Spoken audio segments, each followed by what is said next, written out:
খুব দরকার বাজার। মাইয়ার অপারেশন আগে জুয়া খেলবেন? না না বাজার, আমি ওয়ালাইকুম আসসালাম। ভাই আমার পরিচিত লোক, ওনার কাছে কিছু স্বর্ণ আছে, বিক্রি করবো, তাই তোমার কাছে নিয়ে এসেছি। আমি কি স্বর্ণাকার নাকি? হ্যাঁ, স্বর্ণ যে আমি কিনু। বাজার, আমি খুব বিপদে পড়ে আসছি। আমার মেয়েরা খুব অসুস্থ, কালকে ওর অপারেশন, অনেক টাকার দরকার। এই যে আমার নিজের বিবাহের গহনা, আমার স্ত্রীর গহনা আমি বিক্রি করুম, আমার টাকার খুব দরকার বাজার। মাইয়ার অপারেশন আগে জুয়া খেলবেন? না না বাজান, আমি জুয়ানি না, আমি ভালো মানুষ। আমি খুব বিপদে পড়ে আসছি। কি বাজান? হ্যাঁ, উনি আমার পরিচিত লোক ভাই। হ্যাঁ, ভালো মানুষ। এসব ভালো মানুষের চেহারা দেখায় আকাম কুম সব করে, চেনা আছে এগুলা।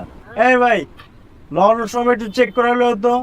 ছি ছি, কি বলেন বাজান? এই মাল দিই।